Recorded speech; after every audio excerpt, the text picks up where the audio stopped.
brought to you by Nova शुद्ध घी। जब जब खाए दिल खुश हो जाए, सदियों का नोवा शुद्ध देसी घी, सपना स्वस्थ भारत का। I love घी। नमस्कार दोस्तों, क्राइम तक में आपका स्वागत है। लॉरेंस बिश्नोई और गोल्डी बरार के बीच अब गैंग वॉर छिड़ गई है। दरअसल दोनों अब एक दूसरे के दुश्मन हो गए हैं। दोनों पहले एक साथ काम करते थे, लेकिन ऐसी कौन सी बात हो गई जिससे दोनों की बात बिगड़ गई।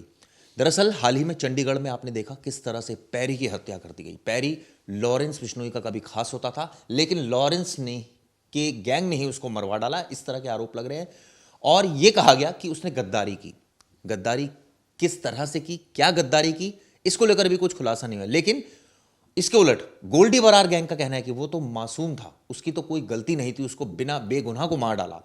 इसको लेकर दोनों गैंग भड़क गए। लेकिन क्या सिर्फ पैरी की वजह से दोनों आमने सामने, या इसके पीछे कोई और इतिहास है?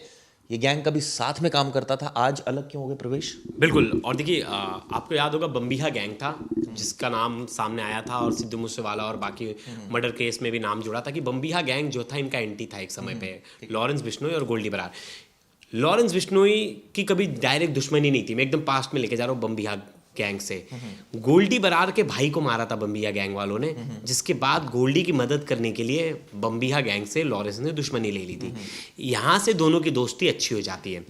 जब दोस्ती अच्छी होती है तो पैरी उस टाइम का दोस्त है गोल्डी बरार का और लॉरेंस बिश्नोई का, मतलब पुराना कॉलेज फ्रेंड है। अब क्या हुआ कि ऐसा नहीं था कि पैरी के ऊपर कोई मुकदमे नहीं थे। पैरी के ऊपर 4 से ज़्यादा मुकदमे थे, 20 से ज़्यादा थे बल्कि। मतलब 4 जो हीनियस क्राइम थे।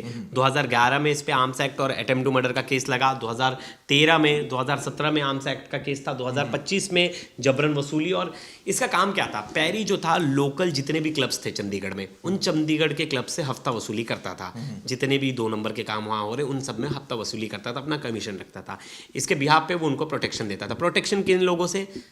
रोहित गोदारा और इससे गोल्डी बरार से। रोहित गोदारा इसके लिए फ़ोन करता था। ये पैरी जिस भी शख्स को बोल दे कि इस क्लब वाले को फ़ोन करे, तो रोहित गोदारा उसे फ़ोन करके धमकी देता था और इसके बिहाफ पर पैरी जाके हफ्ता वसूली करता।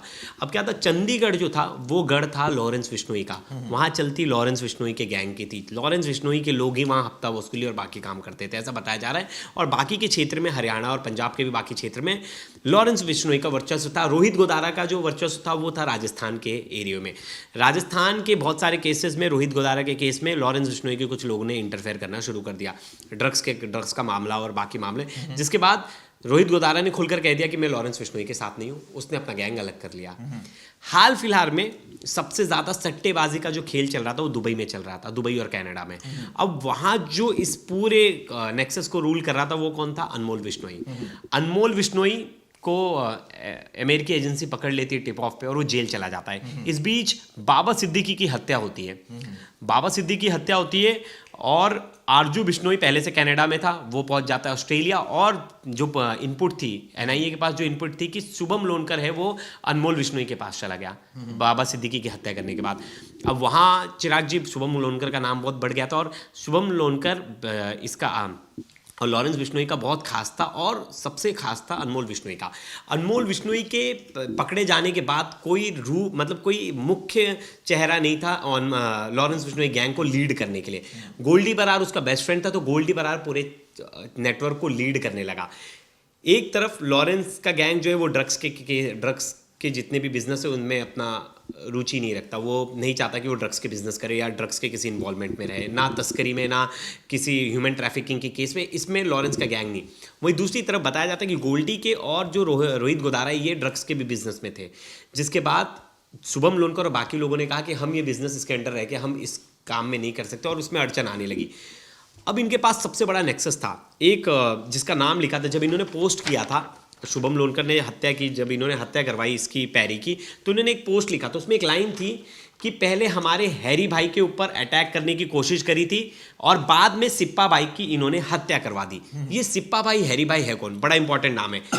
इसके बारे में भी इंटरपोल के पास पूरी जानकारी थी। जो सिप्पा था, सिप्पा जितने भी दुबई में बैठ के जो लोग मनी लॉन्ड्रिंग का काम कर रहे हैं, जो लोग सट्टेबाजी का काम कर रहे हैं, जो बड़े बैटिंग ऐप्स हैं, उन सबसे हफ्ता वसूली रखता था, अपना परसेंट रखता था लॉरेंस के नाम पर कि अगर हफ्ता नहीं दोगे, अनमोल बिश्नोई को नहीं दोगे हफ्ता, तो तुम मारे जाओगे। गोल्डी बरार की यहाँ एंट्री होती है, बोलती यहाँ मुझे भी हिस्सा चाहिए। जिसके बाद गोल्डी बरार की तरफ से कहा गया कि इसने गोल्डी बरार के कई गैंग के लोगों को दुबई में इसने पकड़वा दिया, सिप्पा ने, ये पुलिस का मुखबिर है। जिसके बाद इसकी हत्या करा दी। हत्या कराने के बाद पहली बार 2 महीने पहले सोशल मीडिया पे क्लेम किया गया गोल्डी बरार की तरफ से कि हमने सिप्पा की हत्या करवाई है। यहाँ से पहली बार जंग की शुरुआत हो गई, क्योंकि सिप्पा बताया जाता है कि लॉरेंस बिश्नोई का खास था और अनमोल बिश्नोई का खास। यहाँ से चिराग की लड़ाई शुरू हुई। उसका बदला लेने के लिए आरजू बिश्नोई, हरी बॉक्सर और शुभम लोनकर, हरमन संधू इन्होंने लिख दिए अब जंग की नई शुरुआत होती है, और इन्होंने मार दिया पैरी को मरवा दिया। टिम्बर मार्केट में कल गया था, टिम्बर मार्केट में गया, वहाँ उसको लोग गए पहचान। लेकिन एक ऑडियो वायरल हुआ इसके बाद, उसमें गोल्डी बरार कह रहा है कि ये तो बहुत मासूम था, इसकी अभी 2 महीने पहले शादी हुई थी। बिल्कुल सही बात है। जिस दिन सिप्पा की हत्या हुई थी उस दिन पैरी की शादी थी, ये बात सच है। तो ऐसे में शादी थी तो कोई किसी का मर्डर कैसे करवा रहा था, ये गोल्डी बरार का कहना है। और गोल्डी का कहना है कि वो शादीशुदा आदमी हो गया था, वो इन सब चीज़ों से बाहर निकल चुका था, उसकी हत्या नहीं करवानी चाहिए। तो छोटे मोटे क्लब से उसका काम चल जाता था, तो वो कोई बहुत बड़ा नेक्सस नहीं था। और वही लॉरेंस बिश्नोई गैंग का कहना है कि ये ज़बरदस्ती, जहां लॉरेंस के गैंग के लोग काम कर रहे वहां ज़बरदस्ती जा रहा था और वहां जाकर गोल्डी और रोहित गोदारा के नाम पर हफ्ते वसूली कर रहा था। इस बात को लेकर दोनों में तनातनी थी। चिराग जी, आपको बता दूं, रोहित गोदारा को लेकर भी एक बड़ी खबर ये आ रही है कि वो यूरोप के किसी देश में है, इस तरह की जानकारी है, और व्यापारी को रंगदारी के लिए लगातार धमका रहा है। ये एक अपडेट सामने आ रहा है। और आपको बता दूं, कई सारे पिछले कुछ महीने से तकरीबन रोज दिल्ली के कई बड़े व्यापारियों को विदेश के नंबरों से कॉल आ रही है और व्हाट्सएप पर मैसेज भेजकर रंगदारी की मांग की जा रही है। कुछ व्यापारियों ने मामले भी दर्ज कराए हैं, लेकिन चूंकि हर दिन 20 से 25 व्यापारियों को, आप सोचिए, धमकी इस वक्त आ रही है और करीब 200 से अधिक व्यापारियों और बुकी आदि को विदेश से कॉल कर रंगदारी मांगी गई है, इस तरह की जानकारी है। लेकिन कई सारे लोग प्रवेश जा नहीं रहे पुलिस के पास, रीजन कि वो खुद ही डर रहे हैं, खुद ही फंस जाएंगे कि वो पुलिस उनसे पूछेगी कि भाई तुझे क्यों आ रही है, तेरे पास कितना पैसा है, पैसा कहाँ से आया, बहुत सारी चीजें। बहुत सारे बुकी जो है अवैध तरीके से पैसा भी तो कमा रहे हैं, अवैध तरह का सट्टेबाजी का बिजनेस भी चल रहा है। ये लोग टारगेट ऐसे लोगों को करते हैं, क्रिमिनल्स को, या मतलब जो अवैध धंधा करता है कि वो पुलिस के पास भी मदद मांगने जा सके, ऐसे लोगों को ही टारगेट। लेकिन ये मॉडस ऑपरेंडी थी लॉरेंस गैंग की। रोहित गोदारा ने देख लिया इसमें ज़्यादा पैसा है, रोहित गोदारा ने बोल दिया तू कर रहा है मैं भी करूँगा काम, क्या कर लेगा देखें। और रोहित गोदारा खुले में हर किसी को बिंदास धमकी दे रहा है। हाँ, इनका मोटिव अलग है, इनका मोटिव अलग है, दोनों का मोटिव अलग है। अब इस बात को लेकर पहली बार खुलकर जब है शुभम लोनकर सामने आया, इससे पहले शुभम लोनकर का कहीं नाम सामने नहीं आ रहा था, ना आरजू बिश्नोई। दोनों ही बहुत खतरनाक है। अब देखते हैं इन दोनों के गैंग्स में फूट तो पड़ गई है। मैं आपसे ये भी जानना चाहूंगा, जो आरजू बिश्नोई है, ये है कौन और इसने क्या पोस्ट किया? अच्छा, ये आरजू बिश्नोई की ना कोई मतलब एक कोई पुख्ता फोटो नहीं है, इंटरनेट पे अवेलेबल नहीं। बहुत सारे फोटोज़ को क्लेम किया जाता है आरजू बिश्नोई बताया जाता है कि लॉरेंस बिश्नोई का ही रिलेटिव है, और ये 17 साल की उम्र में ये भी अपराध की दुनिया में इसने कदम रख दिया था। और ये लॉरेंस और इसके साथ रहता था, उनकी गाड़ी चलाता था, उनके साथ रहता था, उठता बैठता था। लॉरेंस जब जेल में चला गया उसके बाद ये बाकी के जो ग्रुप्स थे उनको हैंडल कर रहा था। छोटे मोटे केसेस में ये इसका इंटरफेरेंस था। फिर जैसे जैसे लॉरेंस का नाम बढ़ता गया, इसका कद भी बढ़ता गया, कि लोगों को पता था कि आरजू बिश्नोई लॉरेंस और अनमोल का दोनों का खास है। और एक तरह से जितने भी इनके लोग थे जो जेल में जाते थे, तो उनको एडवोकेट्स प्रोवाइड कराना, पैसे की मदद करना, इन सब चीज़ों के लिए आरजू बिश्नोई डील करता था। हैरी बॉक्सर खतरनाक था। हैरी बॉक्सर तो प्रॉपर क्रिमिनल है, वो शूटर है और उसका गैंग भी काफ़ी बड़ा है। शुभम लोनकर पूरे नॉर्थ में और पूरे आप कह सकते हैं साउथ में और महाराष्ट्र के जो निचले पार्ट हैं वहाँ देखिए कोई गैंग अभी तक एक्टिव नहीं था, लेकिन शुभम लोनकर ने पहली बार लॉरेंस गैंग को वहाँ एक्टिव कर दिया। महाराष्ट्र और महाराष्ट्र के नीचे वाले जितने भी प्रदेश थे, कर्नाटका और बाकी तक भी लॉरेंस के गैंग में लोग जुड़ने लगे। हरमन संधू का भी नाम आया था कनाडा के शूट आउट में, वो जो बाहर शूट आउट किया गया था कई सेलिब्रिटीज़ के घर पे, वहाँ भी हरमन संधू का नाम आया था। हरमन संधू का भी ग्रुप काफ़ी बड़ा है और ये ऑस्ट्रेलिया, कनाडा, फिलीपीन और जॉर्जिया, इन सब देशों में काफ़ी ज़्यादा एक्टिव है। लॉस एंजलिस तक नाम आया था हरमन संधू के नाम पे, एक आदमी की हत्या हुई थी, वहाँ भी बताया जा रहा है कि इसी का शख्स था। अब ये जानबूझकर इन चारों का नाम इन्होंने पोस्ट में लिखा है, और ये जिस आईडी से पोस्ट वायरल हुई है वो हैरी बॉक्सर आरजू बिश्नोई, ये फेसबुक आईडी बनाई मैं है। आपको वो पढ़ देता हूँ जो पूरी पोस्ट है। इसमें साफ साफ लिखा है, ये हैरी बॉक्सर आरजू बिश्नोई के नाम से पोस्ट है, जिसमें लिखा है कि मैं, आरजू, हैरी, शुभम, हरमन, आज से नई जंग की शुरुआत हो चुकी है। ये सारे लोग, मैं आपको बता दूं, लॉरेंस बिश्नोई से जुड़े हुए हैं। ये चंडीगढ़ पैरी की हत्या हुई, इसकी जिम्मेदारी हम लेते हैं। ये हमारे ग्रुप से गद्दार का फोन, गद्दार, ये हमारे ग्रुप के गद्दार हैं।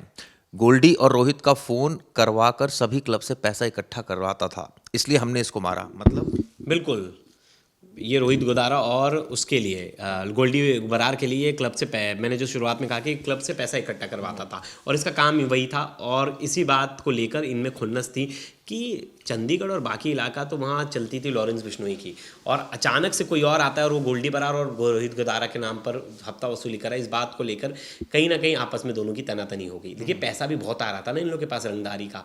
अब अनमोल बिश्नोई था नहीं, जब तक अनमोल बिश्नोई था बाहर तब तक किसी की हिम्मत नहीं थी आपस में गैंग में फूट पड़ने की, क्योंकि एक लौता अनमोल बिश्नोई था जो ऑर्डर देता था और उस ऑर्डर को मानना पड़ता था। जैसे ही अनमोल बिश्नोई पकड़ा गया, और बताया जाता है अनमोल बिश्नोई का टिप ऑफ देने में रोहित गोदारा का बहुत बड़ा हाथ है। रोहित गोदारा ने इंटेलिजेंस एजेंसी और बाकी जगहों पर अनमोल बिश्नोई की टिपिंग की, जिसके बाद रोहित गोदारा अनमोल बिश्नोई को अमेरिकी एजेंसी ने पकड़ लिया। अभी ये फरार चल रहा है, ये यूरोप के किसी देश में जाकर बैठा है रोहित गोदारा, और रोहित गोदारा को पता था कि जब तक अनमोल बिश्नोई बाहर है तब तक तो गैंग में फूट भी नहीं पड़ सकती, ना गैंग इनका जो है स्टैब्लिश इनका ख़त्म हो सकता है, गैंग कमज़ोर हो सकता है। लेकिन सबसे अहम सवाल था कि गोल्डी बरार जो कि इतना अच्छा दोस्त था, गोल्डी बरार के भाई की हत्या करवा दी गई थी बम्बिया गैंग ने 2020 में। गुरलाल बराड़ नाम था गोल्डी बरार के भाई का, और उसकी हत्या करवा दी थी, जिसकी वजह से लॉरेंस ने खुली चुनौती दे दी थी बम्बिया गैंग को कि हमारे भाई की हत्या हुई है। इसके बाद 2021 में ये जो विक्की मिद्दू खेड़ा जो था, ये भी इसकी भी हत्या बम्बिया गैंग ने करवाई थी। ये भी गोल्डी बरार का खास दोस्त था और लॉरेंस बिश्नोई का, जिसके बाद ये दोनों साथ आ गए थे। लेकिन सब चीज़ एक ही तरफ जाकर टकरा जाती है कि गोल्डी बरार के गैंग में एक ही मोटिव है, पैसा कमाना है और रंगदारी करनी है। लॉरेंस के गैंग में 3 अलग अलग तरह के लोग हैं। आप शुभम लोनकर को देख लो, उसका सपना ये नहीं है पैसे कमाना है, उसका ऐसा है कि जो लोग देश विरोधी काम कर रहे हैं हमें उनकी हत्या करनी है, हम उनसे पैसे कमाएंगे, मतलब दोनों का मोटिव बहुत अलग है। आपने देखो शुभम लोनकर ने जब इन लोग ने जब हत्या करवाई थी तो इन्होंने जो पोस्ट लिखा था, उस पोस्ट में इन्होंने कहा था कि ये देश विरोधी गतिविधियाँ, इसके दाऊद किससे कनेक्शन है, किसकी बात कर रहा हूँ, बाबा सिद्दीकी के कनेक्शन बता दिए थे दाऊद इब्राहिम से और अंडरवर्ल्ड से, इसकी वजह से हमने इसकी हत्या कर दी। उस हत्या के लिए ना इसको अनमोल बिश्नोई को कोई पैसा मिला था, ना शुभम लोनकर को कोई पैसा मिला था। बाकायदा इन लोग ने पैसा दिया था शूटर्स को और ये फरार हो गए थे, जिसके बाद ऐसा आरोप लगा कि कई बिल्डर्स लोग शामिल हैं। लेकिन अब अनमोल बिश्नोई अरेस्ट हो गया, पता चला कि अनमोल बिश्नोई ने इसको पर्सनल रिवेंज लेके इसमें ये इन्वॉल्व हुआ और उसने हत्या करवाई। कोई बिल्डर या कोई लॉबी इन्वॉल्व नहीं थी, यहाँ से शुरू हुए। लेकिन वहीं आप चले जाइए, रोहित गोदारा ने कितने हत्या करवा दिए, उसकी हत्या करवा दी, गोगामड़ी की, सबकी। मोस्टली जहाँ भी पैसे की बात है वहाँ रोहित गोदारा है, और जहाँ भी ड्रग्स की बात है वहाँ ये लोग एक्टिव हैं, दोनों जन, गोल्डी बरार और रोहित क्या गोदारा। वाकई जंग की शुरुआत हो गई है? क्योंकि जिस तरह से प्रवेश बता रहा है, पूरी रिसर्च प्रवेश ने करी है इस पूरे मामले को लेकर, और 4 लोग यानी कि आरजू, हैरी बॉक्सर, संधू, ये सब मिलकर अब गोल्डी बरार और रोहित गोदारा के पीछे पड़ गए। अब देखना होगा, क्योंकि पहला जो वार किया गया है वो लॉरेंस की तरफ से ही किया गया है, उन्हीं की गैंग का एक खासम खास पैरी मारा गया है। तो क्या इसका बदला लिया जाएगा और कब तक लिया जाएगा? ऐसे में एजेंसियां काफ़ी सतर्क हैं, लेकिन उनके लिए परेशानी का सबब भी। और दूसरी तरफ प्रवेश जाते जाते एक सवाल पूछूंगा, एजेंसी के लिए तो ये एक तरह से अच्छी चीज़ है ना? हाँ, जब भी 2 गैंगस्टर्स आपस में लड़ते हैं तो पुलिस और एजेंसीज ये लोगों के लिए अच्छी चीज़ है, क्योंकि आपस में मरेंगे, कटेंगे और आपस में दोनों एक दूसरे की टिप ऑफ देंगे, जो एजेंसीज का काम हल्का करेंगी, और इससे एजेंसीज को फायदा होता है। 2 गैंग आपस में लड़ रही है तो इससे। लेकिन हाँ, लॉ एंड ऑर्डर की सिचुएशन खराब होती है ना। आप दिन दहाड़े लॉरेंस के गैंग वाले किसी को मार रहे हैं चौराहे पे, तो लॉ एंड ऑर्डर की सिचुएशन तो क्रिएट हो रही है वहाँ, तो वो तो जिम्मेदारी पुलिस की है कि वो लॉ एंड ऑर्डर की सिचुएशन अच्छी रखे। लेकिन नहीं, ये तो देख लो खुलेआम किसी को भी मार रहे, आने वाले दिनों में। चलिए, तो क्या वाकई जंग की शुरुआत हो गई है? क्या वाकई गोल्डी बरार और लॉरेंस के बीच में तनातनी हो गई है? क्योंकि जिस तरह की सोशल मीडिया पोस्ट है वो तो यही कह रही है। अब इन पोस्ट में कितना दम है? कहीं ऐसा तो नहीं कि ये कोई फर्जीवाड़ा हो या ध्यान भटकाने के लिए इस तरह की चीज़ें की जा रही हो। हर एक एंगल से एजेंसीज की नज़र है और हर एक एंगल से वो जांच कर रही है, सतर्क है। इसको लेकर ना सिर्फ दिल्ली पुलिस की स्पेशल सेल, क्राइम ब्रांच, बल्कि कई और एजेंसीज भी, जो सेंट्रल एजेंसीज भी है, वो भी काफ़ी कुछ लोग ये भी कह रहे थे कि लॉरेंस पर जिस तरह से शिकंजा कसता जा रहा था एनआईए और बाकी एजेंसीज का, तो ये लोग जानबूझकर भी उससे अलग हो गए कि इसके साथ अगर हमारा नाम जुड़ता रहा तो हम लोग जल्दी फंस जाएंगे, और हम अगर अपना खुद का ग्रुप चलाते तो इतना हमारे फंसने के चांसेस कम है। क्योंकि इंटरनेशनल लेवल पर जिस तरह से कनाडा में खलिस्तानी की हत्या हुई, फिर बहुत सारी चीज़ों में लॉरेंस बिश्नोई का नाम सामने आ गया, तो ये सोचे कि बाकी एजेंसीज हमारे पीछे लग जाए, इससे अच्छा इससे पीछा छुड़ा लो, अपना खुद का गैंग स्टार्ट करो। कि इंडियन एजेंसी हमारे पीछे ठीक है, लेकिन अगर विदेश की 4-5 एजेंसी पीछे लग जाएंगी फिर तो बचना मुश्किल है। बिल्कुल सही कहा, ये भी हो सकता है। हर एक एंगल से पुलिस मामले की तफ्तीश कर रही है और एजेंसीज की इस पर नज़र है। अगला क्या कोई गैंग वॉर होगी, कहाँ होगी, अभी कुछ नहीं कहा जा सकता, लेकिन ऐसा आशंका हमेशा एजेंसीज को बनी हुई है। ये वीडियो को इसलिए की जरूरत है। धन्यवाद।